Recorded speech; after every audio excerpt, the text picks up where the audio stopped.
The time has come for another episode of Sanctuary of Reality, my comic review series.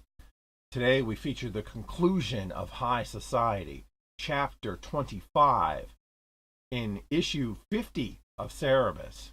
Cerebus' 6 crises. Crisis number 6, Denouement.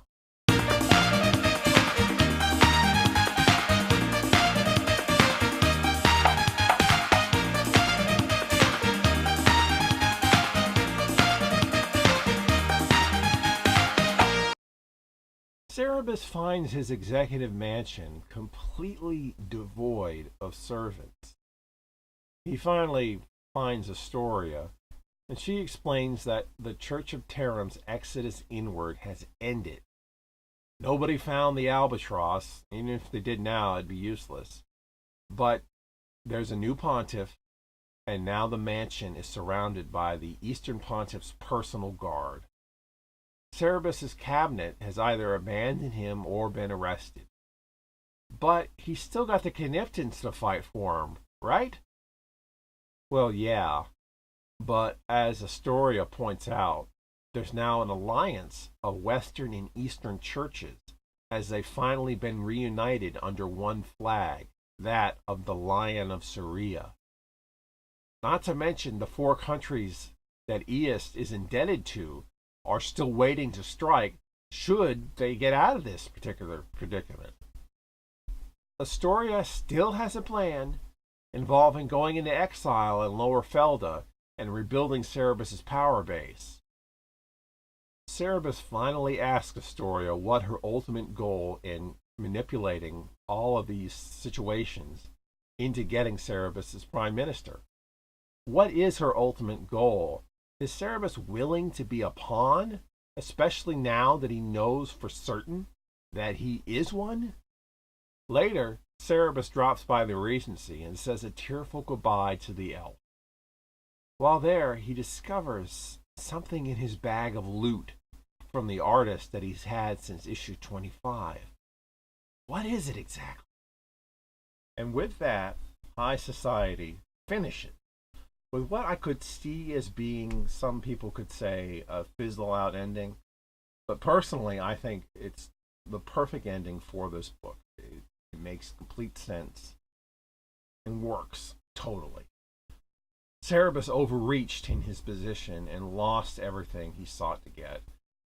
It's not out of left field or anything. It's not like, it's not some M. Night Shyamalan ending where the twist at the end is like, oh, of course. No, it's the twist at the end is nice. I like the twist. Not that there's really a twist per se, but anyways, the end. Things have been on a downswing for a while for Cerebus, so you could see how things were going, where things were ending or leading to. So I think it. One could say it sticks the landing.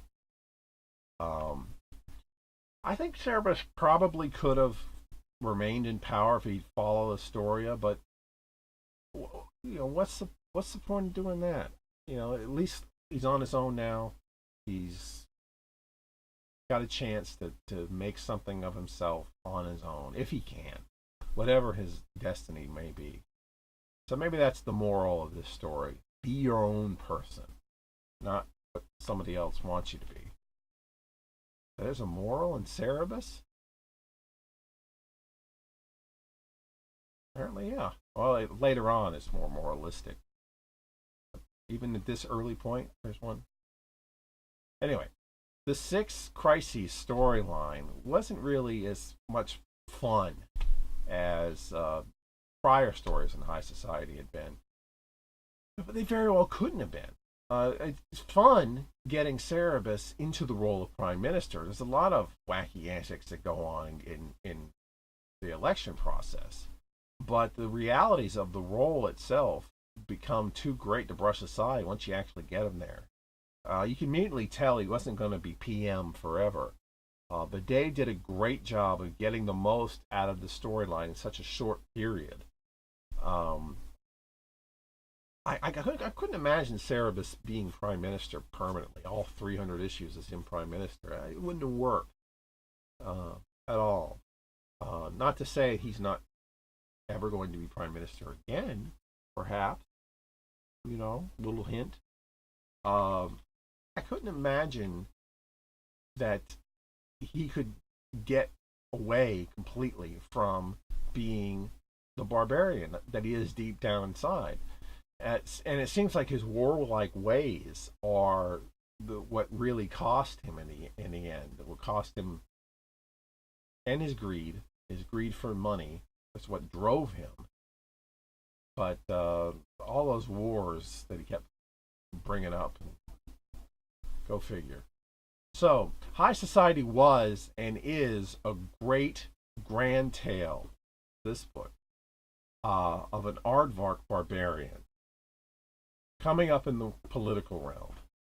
That's how you should describe it. That's how it should be described. So you don't give away, not barbarian aardvark becomes prime minister. That gives away too much. It's barbarian aardvark coming up in the world, in the civilized world. So, yeah, I think that's what, and like I said, it's one of the greatest graphic novels ever published.